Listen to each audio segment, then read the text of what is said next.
Bienvenue pour cette vidéo concernant la nouvelle lune en Cancer, une nouvelle lune doublée, il y a le soleil et la lune, mais c'est doublé d'une autre planète qui est Jupiter en tout début du Cancer. On va regarder tout ça ensemble. Déjà, première chose, merci beaucoup aux personnes qui ont été présentes, lors des 3 jours de Grandiose, hein, qui est complètement offert.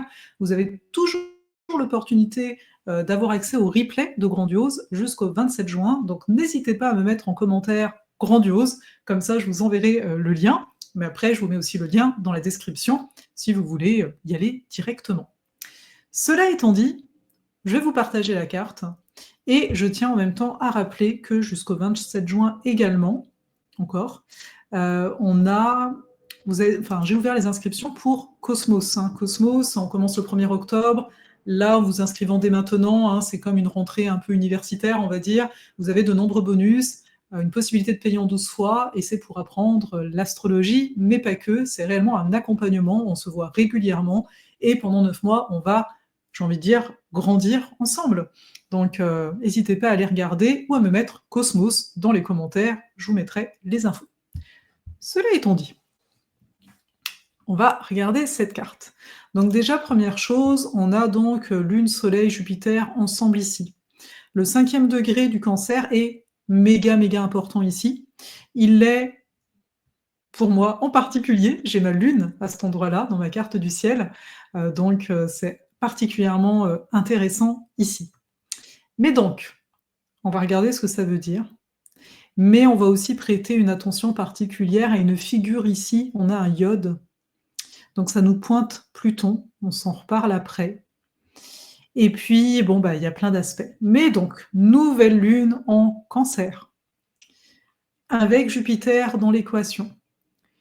On a à la fois un retour à nos origines. Okay, dans l'énergie Cancer, c'est tourne ton regard à l'intérieur de toi. Observe quelles sont tes racines, et potentiellement, vu qu'il y a Jupiter à côté, on peut se dire qu'est-ce qui mérite de prendre de l'ampleur dans ta vie, là où tombe cette nouvelle lune, dans quel domaine de vie, dans quelle maison ça tombe, ça va donner des indications. Comme à chaque fois, quand on a de l'énergie Cancer, parce qu'on a également Mercure qui est encore en Cancer, on est dans une période où ça nous ramène à nos blessures d'enfance. Dans une période où ça nous ramène également à nos besoins, à nos habitudes. Qu'est-ce qui a envie de s'ouvrir dans notre quotidien? Qu'est-ce qui a envie de s'ouvrir par rapport à nos blessures? On en parlait dans Grandiose. On forme beaucoup notre identité, c'est-à-dire qu'on croit que nos blessures, c'est nous. Ce qui fait qu'on va faire certains choix, on va se limiter dans nos choix de vie par rapport à ça. Là, il y a réellement, avec Jupiter, une ouverture qui veut s'opérer. C'est comme s'il y a des parts de nous qui ont envie de s'expanser, hein, de prendre de l'ampleur. Et ce qui va être intéressant, on va regarder ça ensemble, on va regarder le degré Sabian, et comme vous en avez l'habitude, ça provient du Human Design, on va regarder la porte. Ici, c'est la porte 52, la porte de la montagne, la porte de l'immobilité. Donc on va voir ensemble qu'est-ce que ça vient nous dire. Sous quel prisme l'astrologie ici nous invite à nous regarder? Parce que vous le savez, on n'est pas là pour entrer dans des cases, on n'est pas là pour savoir quoi faire, on est là pour tourner ce magnifique miroir qui est la carte vers nous et de se dire ok, qu'est-ce que je vois là? Période de nouvelle lune, on plante une intention. Il y a une intention, ici ça nous dit ça, une intention de grandeur. Pas pour rien qu'on a fait Grandiose. Une intention de grandeur. Une intention aussi de se sentir en appartenance dans un groupe. Hein. Important le groupe à l'heure actuelle. C'est particulièrement important parce qu'on a le nœud nord en poisson. Dans le sens, il y a vraiment cette quête, on dit de famille d'âme. Et c'est pas du tout d'un point de vue New Age, parce que dès qu'on utilise l'âme, parfois je me dis qu'il y a des termes, c'est comme si maintenant ça appartenait au New Age. Attention, il ne faut pas utiliser ce terme-là. Ça a été tellement galvaudé, c'est encore tellement utilisé d'une façon qui ne fait pour moi aucun sens que voilà. Non, la notion de famille d'âme, c'est pas « Ah, on est de la même famille, alors on a tous les mêmes dons », on n'est pas là-dedans du tout. Une famille d'âmes, à la base, c'est des âmes qui sont là pour se soutenir dans ce qu'elles ont à faire qui est beaucoup plus grand qu'elles. Et on a cette notion de beaucoup plus grand que nous. On a cette notion déjà d'un point de vue social. Donc sortir de l'enfant en nous pour aller au niveau de qu'est-ce qui se passe autour, avec qui je peux relationner, avec qui je peux entrer en contact et potentiellement ça me fait peur parce que je ne sais pas qui je vais découvrir à travers cet acte-là. Ça va beaucoup demander d'être en contact à nos besoins, d'éclairer les personnes que l'on fréquente aussi, d'éclairer qu'est-ce qu'on étudie, comment on l'étudie. Est-ce que réellement je viens me faire soutenir dans ces études? Étant donné dans ces études ou dans ces élans en fait d'ouvrir. Parce que on voit qu'il y a un aspect de tension avec Saturne et avec Neptune. On en a parlé de Saturne-Neptune. J'en parlerai d'autant plus dans le royaume solaire à partir du mois d'août, parce qu'on va faire un atelier sur Saturne. Et bon, bah, vu ce qu'il fait, voilà. Mais donc, on nous montre bien que pour grandir, il va falloir se rassurer par soi-même. Il va falloir travailler la confiance et la sécurité intérieure. Et donc, on nous dit ici, il y a des choses qui ont besoin de mourir. Il y a des repères qui n'en sont plus et on doit les recréer. Et oui, ça peut faire peur. On peut se sentir insécure d'ouvrir nos horizons d'une façon dont on n'a pas l'habitude. C'est naturel d'être dans une période d'incertitude. On le verra après avec Uranus qui s'apprête aussi à changer de signe. Parce qu'on ne sait plus à quoi se fier. Est-ce que les informations qu'on voit passer, des fois on est là, c'est une vraie personne, c'est une vraie histoire. Il y a un peu ce flou neptunien qui est présent. Il y a vraiment cette recherche, d'où l'origine, cette recherche de la source à plusieurs niveaux, vous pouvez l'entendre. Il y a cette recherche de la source de l'information. Est-ce que ce qu'on est en train de me dire, je peux faire confiance? C'est quoi la source? D'où ça vient? D'où est-ce que ça sort? Est-ce que ça vient de l'imaginaire qu'on sert de quelqu'un ou pas? Et on veut retourner à la source, à la source de, par exemple, voilà, j'ai envie de m'adonner à une activité, bah, potentiellement, on faisait ça comment quand on était ado? Ah ben, on prenait des cours. Genre, je veux faire du théâtre, ben, à la base, tu fais ça comment? Ben, en prenant des cours. Et ça paraît sensé, parce que c'est du théâtre, on va dire, bah oui, il faut être en interaction avec d'autres gens. Mais en vrai, la source de l'humain, c'est l'humain. Donc, l'humain est important. Et d'autant plus important aujourd'hui qu'on a beaucoup plus d'intelligence artificielle, beaucoup plus de choses donc fausses à travers ça. Et donc, à un moment, c'est d'aller au contact. C'est d'observer. Après, c'est sûr que on a chacune des valeurs et des priorisations. Vénus, elle est en taureau, ça nous rappelle ça, bien sûr. En fonction des périodes, c'est pas forcément le bon temps, etc. Mais cette nouvelle lune note bien que, si vous vous y retrouvez bien sûr, que là, il y a peut-être le goût de rejoindre des espaces où il y a de l'humain. Oui, je peux aller faire du sport tout seul, mais potentiellement, j'ai peut-être envie d'avoir un coach actuellement. Parce qu'il va y avoir de l'humain. Parce que, l'air de rien, oui, je peux en parler à ChatGPT, vas-y, sois mon coach sportif, ça reste une machine. Voilà, tu fais ce que tu veux avec. Tandis que l'humain, ça demande une certaine responsabilisation de soi. Donc ça peut faire peur, on a l'impression que c'est une autorité extérieure à nous, dans le cas notamment là, de prendre un coach par exemple, ou même, des fois, pour certaines personnes, l'autorité provient du fait qu'elle va s'engager. Ah, je me suis engagée financièrement. Ça me met une pression, ça me met une tension. Mais soyons honnêtes ici, est-ce que je reste dans les mêmes patterns, les mêmes blessures, les mêmes choses que je me raconte, les mêmes histoires que je me raconte, ou est-ce qu'enfin, je vais m'ouvrir vraiment au possible? Je vais ouvrir à autre chose. Et oui, ça va être inconfortable. On le sait. Je veux dire, l'évolution n'est pas quelque chose de confortable. La personne qui va te dire, quand tu es sur le bon chemin, c'est que tout se passe super bien dans ta vie tout le temps. Bah non. Enfin, ça paraît logique, mais ben non, on va le dire comme ça. Donc il y a ça ici en arrière-fond, donc de se rendre compte de tout ça. Ensuite, je garde pour la fin le degré Sabian, etc., vous allez comprendre. Ensuite, on a bien sûr ce Mars, qui est très important vu qu'il gouverne Neptune et Saturne. On s'en est parlé la semaine dernière, n'hésitez pas à voir la vidéo là-dessus. J'ai beaucoup parlé de Mars Vierge. Mais donc Mars, il est en Vierge. Donc Mars en Vierge, la notion de finaliser des choses, la notion d'y aller pas après pas. Donc, oui, rejoindre, par exemple, prendre un coach ou peu importe, s'engager quelque part, mais on va regarder les informations dans le sens on va regarder les clauses en fait concrètes, OK? Est-ce que, je respecte mon rythme actuel? Je reviens au concret. Quand je dis: «Je reviens au concret», ça veut dire que nos peurs sont beaucoup dans notre tête. On imagine des choses. Mais en vrai, bah, c'est de l'imagination. Donc là, le Mars Vierge, il dit: «Non mais en fait concrètement c'est quoi? Ah bah, ce serait un engagement par exemple de 3 mois, à tel prix et cetera». Hein, hein. OK, donc tu vas devoir aller tant à la salle de sport, ouais.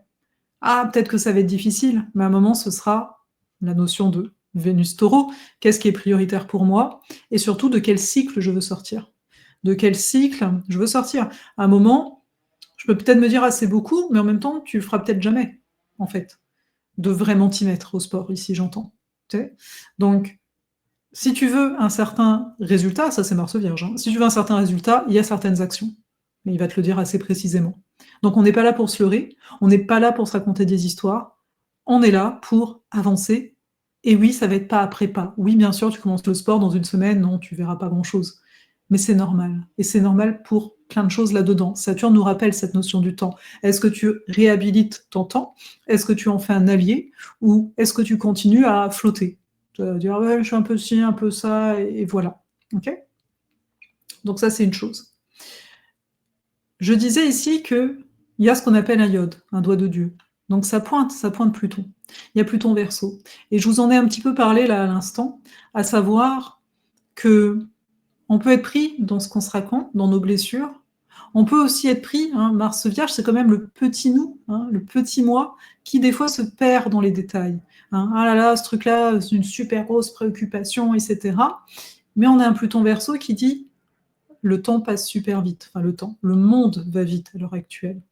Quand je dis le monde va vite, ça ne veut pas dire qu'on doit aller vite. Ça veut dire qu'il y a des évolutions conséquentes qui peuvent avoir lieu. Et un iode, donc ça pointe, ça dit en ce moment, de façon globale, les énergies, elles sont beaucoup plus rapides, conséquentes. Il peut y avoir vraiment des changements identitaires, des changements de fait de se décoller de certains schémas parce qu'on a peur de ci ou de ça. Et ça va pouvoir aller s'exprimer en lion, hein, parce qu'en fait c'est en face de Pluton, donc même s'il n'y a pas de planète, c'est en lion, c'est-à-dire dans notre authenticité. À un moment, si j'ai un manteau qui est trop lourd pour moi, et que pendant 20 ans, 1 an, 2 ans, 3 ans, je suis en train de discuter avec moi-même, de dire: «Oui, mais t'imagines, il est peut-être trop lourd là, mais si je l'enlève, je serai toute nue. Imagine qu'il fasse super froid». Tu vois? Je suis pas sûre, parce que on dirait que c'est un peu tout ou rien. En tout cas, on a souvent cette impression. Ben, c'est un peu ce côté-là. Se dire: «Bah ouais, à un moment, tu sautes ou tu sautes pas». Est-ce que tu te donnes, on dit les moyens, Mars Vierge ici, est-ce que je me donne les moyens, hein, concrets, hein, je vais m'organiser, il y a une notion de planifier, d'organiser, mais pour arriver à être davantage soi et à sortir du mensonge Mercure opposé Pluton qu'on peut avoir tendance à se raconter. Comme on en a parlé encore une fois dans Grandiose cette semaine, je ne saurais qui je suis qu'en expérimentant. Quand je suis dans ma tête, je vais pas savoir. Et s'il y a des choses là qui vous attirent l'attention, et peut-être depuis longtemps, bah, on s'entend, c'est pas un truc qui vient de passer et puis c'est tout. Parce que le but, c'est pas de tout expérimenter. On n'est pas non plus, voilà, taré, il y a un minimum de base et de connaissances, mais il y a des choses, c'est qui peuvent revenir, qui viennent toquer en ce moment, et c'est de se dire: «OK, est-ce que là, j'y vais?» Ça, c'est une chose. Mars, il est, en aspect de tension à Uranus. Uranus qui est à la toute fin du Taureau, hein, tout prochainement. Je ne sais pas si ça va être le cas déjà lors de la prochaine pleine lune, je ne sais plus, mais il va passer en Gémeaux pour quelque temps, en tout cas, avant de s'y installer vraiment. Et là, donc, il se passe quoi? Uranus au carré de Mars, potentiellement, bah, c'est un peu ce stress que j'ai décrit, ce côté ah, on y va, mais on a l'impression que si on y va, c'est un grand saut dans l'inconnu. Ah là là, ça fait peur. Mais rappelez-vous, moi je me le rappelle souvent, que ces moments-là, c'est la vie. On ne peut pas rester sans cesse dans une retenue. En tout cas, dépendant de ce qu'on entend par retenue, parce qu'on le verra avec la porte 52, de quoi on parle. Mais là, il y a une notion, ah, la vie peut-être aussi ça vient de l'extérieur pour certains, il y a des choses qui viennent vous rendre un peu plus instable et ça vous fait drôle. Vous n'êtes pas forcément très à l'aise avec ça. Je crois que par rapport à ça, en fait, enfin, j'ai fait le tour, oui et non là, mais je pense que là, maintenant, je vais vous parler, en fait, du degré sabian déjà, pour que vous compreniez cette histoire de enfin, vous allez comprendre qu'il y a vraiment une possibilité de sortir de quelque chose. Le degré, c'est une automobile happée par un train sur un passage à niveau. Une automobile happée par un train sur un passage à niveau. Oui. Donc la voiture ici, il y a une voiture, elle passe à un niveau où il y a un train et hop là, elle se fait happer. Voilà. La voiture, c'est qui? C'est quoi? C'est une personne, enfin on s'entend, il y a un conducteur. Donc c'est un peu voilà, une image qui parle de nous, un individu, et qui se fait happer par le collectif. Et là, on pourrait se dire, bah, fin de l'histoire, donc la personne, en fait, tu me dis qu'elle est morte. Le véhicule, en tout cas. Peut-être la personne, elle a survécu, on ne sait pas. Mais ça nous montre bien cette histoire de manteau. Hein. La part de nous qui ont résistance est beaucoup en lien à nos systèmes de protection, notre système de survie, etc. Et c'est ça, en ce moment, qui ne demande qu'à bouger. Mais pour ça, offrant des opportunités, Jupiter offrant des opportunités de grandir à nous-mêmes d'un point de vue émotionnel. Si je reste dans mon coin et je me fais pas vivre, en tout cas je pense que j'arriverai à ne pas me faire vivre d'émotions, hein, en mode protection, parce que Jupiter pourrait être en mode protection, ah non, non, non, ben je ne vais pas vivre ce iode. Hein. Le iode, c'est il y a quelque chose qui te traverse et tu te retrouves à œuvrer pour quelque chose de beaucoup plus grand. Ok. Donc il y a ça au niveau du degré sabian. Au niveau de la clé génétique, comme on dit, de la porte 52, ça nous parle donc de la montagne, de l'immobilité. C'est une force qui arrive à cette immobilité, comme la montagne, vous savez, ou pas, à savoir, je suis posé. Le sidi, le plus haut niveau de cette porte, de cette clé génétique, c'est la quiétude. C'est intéressant parce que c'est en cancer, d'un point de vue émotionnel, etc. C'est l'extérieur, il peut se passer n'importe quoi, ça ne me touche pas. Tu vois. Et je peux comme ça être concentré sur soi, sur ce qui compte vraiment pour soi à un moment donné. Mais le plus bas niveau de cette clé génétique, c'est le stress. C'est l'ombre, c'est le stress. Et le stress, on le voit avec le degré sabian, il n'est pas qu'individuel, il est ici collectif. Parce que, bah d'accord, c'est la personne dans la voiture, il lui arrivait ce qui lui arrivait, mais tout le monde a vécu un stress aussi de se dire, attends, on a percuté une voiture, etc. Et de façon générale, dans la conception des clés génétiques, c'est que quand on est dans une ville, quand on est dans un village où il y a un certain nombre de personnes, on est tous interconnectés. Et dans l'absolu, rappelons-le, oui, on est tous interconnectés. Donc, on est touché par plein de stress ambiants. On n'est pas tout seul dans notre coin. Donc, c'est de se souvenir de ça avec Lune, Soleil, Jupiter. Comment je suis sensible aux influences extérieures? Et donc, c'est là où c'est encore plus important de parvenir à se centrer sur soi, sur quel est mon désir, quitte à poser les choses factuellement. Factuellement, je peux me dire, ah bah, j'ai les moyens de partir en voyage, et si jamais? Est-ce que j'aurais pas plutôt gardé cet argent si jamais il m'arrive un problème de santé, par exemple? Et donc, c'est de voir ces boucles, surtout si c'est arrivé souvent pour vous d'avoir ce type de pensée, c'est de dire, mais alors attends, tu fais quoi dans ces cas-là? Tu vis pas? Tu restes dans ton coin, dans ce stress que, bah oui, potentiellement, n'importe quoi peut arriver. Ici, on a également, toujours avec cette porte 52, un don, en fait. On appelle ça un talent en tant que tel. Alors, attendez, hop, voilà. C'est la retenue, le don de cette porte-là. Alors, la retenue, dans quel sens? Pas dans le sens que je l'ai employé tout à l'heure, dans le sens où on parlait du stress. En règle générale, quand il y a du stress, soit on va être hyperactif, soit au contraire, on va être immobile, mais trop. Là, ça devient de la stagnation, de la procrastination. Vous savez, il y a un peu cette tendance-là. Et en fait, ici, la retenue, c'est la retenue par rapport à ces états de stress. C'est ce côté de se dire, attends, c'est un extrême comme c'est un autre extrême, et ils proviennent d'où? Ils proviennent de la peur. Donc, je vais apprendre à pas tout de suite réagir, donc une forme de retenue de l'énergie, pour mieux savoir où la diriger, et surtout de la faire partir de quelque chose qui n'est pas de la peur, mais qui est, on l'a vu tout à l'heure, le fait de se dire: «Ah mais en fait, c'est vraiment ça qui me met en joie». Tu vois, le soleil Jupiter, hein, c'est vraiment ça qui me met en joie. Franchement, ça va me faire du bien. Je sais pas comment, je sais pas quoi, mais ça va me faire du bien.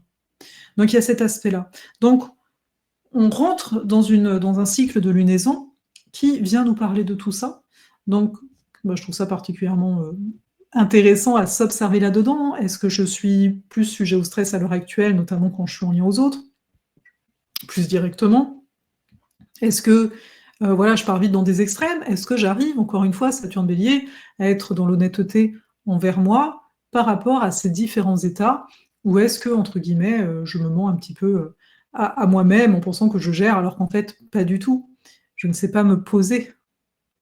Et ça, c'est vraiment l'observation des rythmes, autant dans l'énergie Vierge que dans l'énergie, Cancer, hein. Pour rappel, la Vierge, le maître ésotérique, c'est la Lune, OK?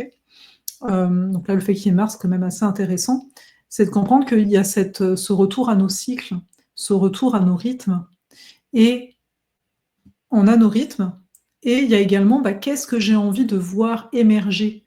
Tu vois? Comme si on avait un jardin là et de dire: «Bah, moi j'ai envie de planter quoi?» Actuellement, on est là-dedans, on va planter des choses parce qu'il y a Jupiter donc il va aider vraiment à grandir et à prendre de l'ampleur. C'est comme si ça fait des années que je m'intéresse à un truc et là je me dis: «Bah, je vais plonger dedans, je vais vraiment me faire entourer et tout», parce que c'est le moment. Tu sais, c'est comme on pourrait dire ça arrive à maturité. On sait que quand la graine, elle doit sortir du sol, ça demande un certain effort, une certaine force, de changer d'état. J'étais dans la terre et d'un coup je suis dans l'air. À l'image également du degré Sabian, il y a un changement d'état. J'étais dans une voiture, hop, percussion, oui je suis mort, mais ça veut dire quoi? Je passe à un autre état. Il y a une renaissance qui ne demande qu'à être de plus en plus présente. Et rappelons-le, nous sommes dans une année 9 au niveau numérologique, c'est l'ermite qui est ici présent, donc on avance tout doucement, mais en même temps, il y a une sagesse à travers cette année qui est en train de passer en fait à travers nous. Voici pour cette nouvelle lune. Je vous souhaite une belle nouvelle lune, et cetera. Pour ceux que ça intéresse, les propositions que j'ai actuellement jusqu'au 27 juin, déjà, Grandiose, c'est gratuit et je vous parle de tout ce dont je vais vous parler là, mais en mode rapide. Donc n'hésitez pas à me mettre Grandiose en commentaire, à aller voir, dans la description pour avoir le lien. Parce que, bah, franchement, enfin voilà, moi je trouve qu'on a passé un très bon moment et que c'est des vraies transmissions, quoi, OK?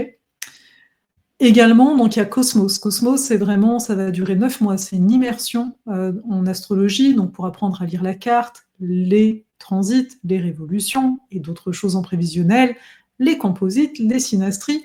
Donc ça sert à quoi finalement d'apprendre l'astrologie? Déjà, c'est un cheminement vers soi. Seconde non, ça se dit pas. Deuxièmement, hem, on se voit à peu près aux 2 semaines ici, à partir du 1er octobre, donc il y a un réel soutien. Hein, là, on est vraiment ensemble et pour moi, le groupe, il est fondamental pour avancer sur quelque chose. Je veux apprendre une langue, si régulièrement je vois des personnes avec qui je peux parler de ça, bah, je vais apprendre beaucoup plus vite. Même si ça demande de l'intégration, OK? Je suis pas en train de dire qu'en 9 mois, oh là là, tu gères tout en astro, non, c'est toute une vie. Mais que tu sois totalement débutant ou que, bah, tu es déjà entamé, mais que tu as du mal à faire les liens, les connexions, franchement, ça va être un accompagnement très riche, surtout qu'on va aussi se parler de notre sécurité intérieure qui pour moi est essentielle pour après oser parler, bah, de l'astrologie, de professionnellement par exemple, mais aussi pour tout le reste de notre vie, c'est important de se sentir en sécurité, en confiance. Il y a également jusqu'au 27 juin, la possibilité de rejoindre, le royaume solaire avec, des bonus et cetera. Ça, c'est, on va dire, un membership, on va appeler ça comme ça, un espace membre où, voilà, OK, on se voit pour les nouvelles lunes et cetera. Mais là, chaque mois, vous avez des vidéos beaucoup plus, profondes, on a des rencontres et pour moi, c'est toujours l'occasion, bah, d'évoluer ensemble. Là, on va faire des focus sur Jupiter en Cancer, sur Saturne en Bélier, donc un peu voilà, si vous aimez l'astrologie, pareil, que vous soyez débutant ou pas, si vous avez envie de parler d'astro, c'est l'endroit où il faut être, enfin, à être, c'est bizarre dit comme ça. Et puis, il y a également En quête de sens, j'en parle, pas si souvent que ça, mais En quête de sens, il est disponible en tout temps. C'est en autonomie, c'est juste que là, il y a un prix spécial pour, voilà, vous voulez juste commencer à vous initier à l'astrologie, mais de façon ludique et quand même assez concrète et quand même profonde, hein, je peux pas m'en empêcher, on va dire, eh bien, c'est présent. Voilà. Je sais plus s'il reste des disponibilités pour l'individuel. Je vous mettrai le lien, c'est sur mon site, ça, voilà. Et puis, bah, ça va être ça. Je pense que c'est déjà bien. Ouais, on va s'arrêter là. Je vous dis à tout bientôt. Si vous êtes entrepreneur aussi, vous pouvez mettre Athéna en commentaire pour rejoindre l'infolettre dédiée aux entrepreneurs. Et sinon, pour le reste, mettez soit Cosmos, Enquête de sens, Royaume. Voilà, n'hésitez pas en commentaire. Je me dis pourquoi pas. Enfin, parce que je vous dis à chaque fois de regarder le lien, mais après tout, moi, ça fait plaisir aussi de voir vos attraits, ok, à travers les commentaires. Allez, là-dessus, je vous laisse. À tout vite. Très belle nouvelle lune.